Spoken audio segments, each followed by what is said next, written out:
घर के मंदिर में पूजा से संबंधित महत्वपूर्ण जानकारियाँ, वो जानकारियाँ जो आप सभी को पता होनी चाहिए। आज हम इस बारे में बात करेंगे। सभी दर्शकों को सादर प्रणाम। जय श्री कृष्ण। शास्त्र संगत चैनल पर आप सभी का हार्दिक स्वागत, अभिनंदन। दर्शकों, सभी व्यक्ति अपने घर में भगवान की स्थापना करते हैं और बड़े ही श्रद्धा भाव से नित्य पूजन करते हैं। कुछ ऐसी बातें जो आज के वीडियो में बताई जाएगी कि घर का मंदिर किस कोने पे होना चाहिए, प्रतिमा कितनी होनी चाहिए, कौन कौन से देवता की प्रतिमा घर के मंदिर में होनी चाहिए और पूजा पद्धति का स्वरूप कैसा होना चाहिए। पंचोपचार पद्धति से सेवा करनी है या षोडशोपचार पद्धति से सेवा करनी है भगवान की, तो आज हम इस बारे में जानेंगे। तो पहली बात कि घर का मंदिर किस कोने में होना चाहिए, घर के मंदिर का स्थान कहाँ होना चाहिए। तो घर 4 कॉर्नर का घर बनता है, तो एक कोण होता है जो होता है आग्नेय कोण, जो पूर्व और दक्षिण का कॉर्नर होता है। वहाँ रसोई का निर्माण होता है, रसोई घर बनती है। और ईशान कोण जहाँ देवताओं का स्थान होता है, पूर्व और उत्तर का कोना, तो वहाँ भगवान के मंदिर को स्थापित करना चाहिए। जहाँ आपका मुंह हो तो किस तरफ होगा? भगवान का मुंह होगा पश्चिम की ओर और आपका मुंह पूर्व की ओर होगा। तो ये सबसे बढ़िया जगह होती है जहाँ आप भगवान की स्थापना कर सकते हैं। अगर नहीं तो उत्तर की तरफ भगवान की स्थापना करनी चाहिए, जहाँ भगवान का मुंह दक्षिण में होगा और आपका मुंह उत्तर की तरफ होगा। इससे क्या होता है? आरोग्य और आयु में वृद्धि होती है। अगर ऐसी स्थिति भी नहीं है तो आप भगवान की पूजा करते समय पूर्व की ओर मुँह करके बैठे या उत्तर की तरफ मुँह करके बैठे। भगवान की पूजा करने के पश्चात मंत्र कर रहे हैं तो उत्तर की ओर मुँह करें या पूर्व की ओर मुँह करें। दीप का मुँह भी पूर्व की ओर रख ले या उत्तर की ओर रख ले वे। तो यह बात क्लियर हो गई कि भगवान का मंदिर किस दिशा में होना चाहिए। बस दक्षिण दिशा की तरफ आप मुँह करके पूजा नहीं करें। अब दूसरी बात कि कौन कौन से देवताओं की प्रतिमा होनी चाहिए। तो पंचदेव की प्रतिमा तो अवश्य होनी चाहिए। पंचदेव अब कौन कौन से हैं? तो भगवान शिव, भगवान विष्णु, माँ दुर्गा, भगवान गणपति और सूर्यदेव। इन सभी देवताओं की प्रतिमा मंदिर में होनी चाहिए। प्रतिमा हो या फोटो हो, होने चाहिए।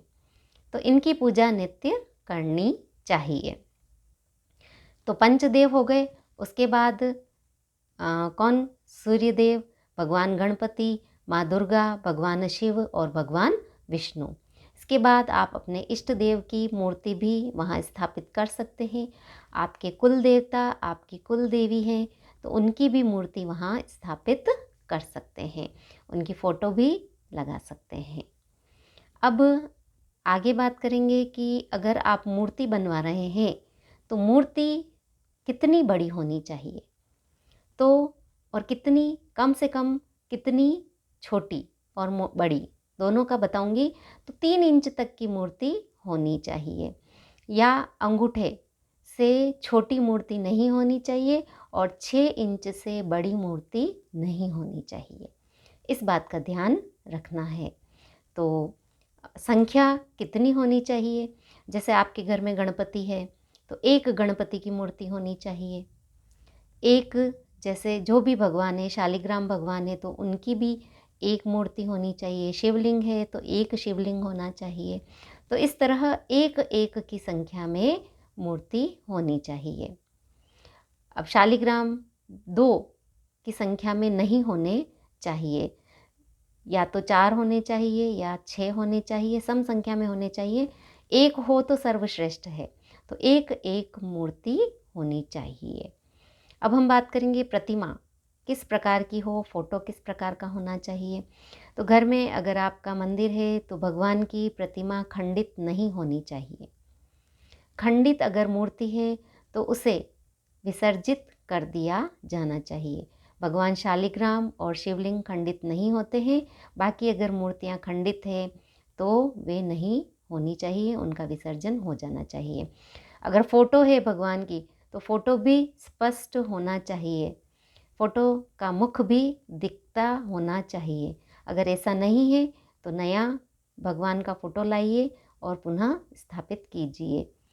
और बाकी पुराने जो फ़ोटो हैं दिख नहीं रहे हैं, जिसमें भगवान ही नहीं दिख रहे हैं, तो उनका विसर्जन कर देना चाहिए। शीशा फूटा हुआ ऐसी मूर्ति भी घर में नहीं होनी चाहिए। वैसे तो रखते ही नहीं है, परंतु इस बात का भी ध्यान रखना है। अब हम बात करेंगे किस धातु की मूर्ति होनी चाहिए। तो आप सोने की मूर्ति बनवा सकते हैं, चांदी की बनवा सकते हैं, तांबे की बनवा सकते हैं, पीतल की मूर्ति हो सकती है, माटी की मूर्ति हो सकती है, पत्थर की मूर्ति हो सकती है। तो जो है 6 इंच तक की होनी चाहिए, इससे बड़ी नहीं होनी चाहिए। बड़ी मूर्ति होती है तो उसकी प्रतिष्ठा होती है और नित्य पूजन करना अनिवार्य होता है, तो इस बात का भी ध्यान रखें। तो स्वर्ण की, पीतल की, पत्थर की, मिट्टी की मूर्ति हो सकती है। अब घर में अगर आप मंदिर बनवा रहे हैं तो प्रतिष्ठा करवाना अनिवार्य है या नहीं, तो इसमें चल प्रतिष्ठा करवानी चाहिए। ब्राह्मण को बुलाकर चल प्रतिष्ठा करवा देनी चाहिए। अब पूजा किस प्रकार करनी चाहिए, तो घर में अगर आप गृहस्थ हैं तो पंचोपचार पद्धति से भगवान की पूजा करनी चाहिए। पंचोपचार में क्या होगा, भगवान को आप स्नान कराइए। सब देवता है तो एक साथ आप स्नान करवा सकते हैं उन्हें। तो पहले स्नान करवा दीजिए, फिर गंध और पुष्प अर्पित कीजिए, फिर धूप दीप और नैवेद्य कीजिए और आरती कीजिए।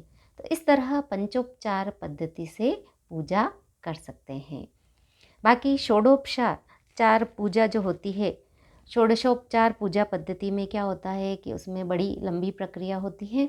उसमें सबसे पहले देवताओं का आह्वान किया जाता है, उसके बाद उनको आसन पर बिठाया जाता है, उनका ध्यान किया जाता है। उसके बाद उनके पाद प्रक्षालन मतलब पाँव धोए जाते हैं। फिर क्या करते हैं, अर्घ्य देते हैं मतलब हाथ धोते हैं। फिर आचमन कराया जाता है, उसके बाद स्नान करवाया जाता है।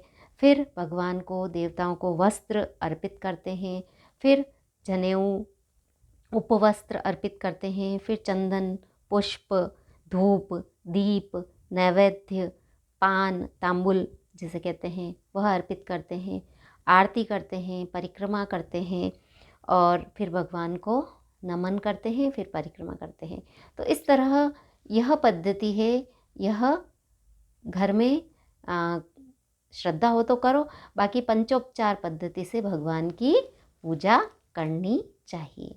तो आज मैंने जानकारी दी कि घर के मंदिर में जो पूजा पद्धति है वह किस प्रकार करनी चाहिए, मूर्तियाँ किस प्रकार की होनी चाहिए। वीडियो पसंद आया हो तो लाइक कीजिए, शेयर कीजिए। धन्यवाद। जय श्री कृष्ण।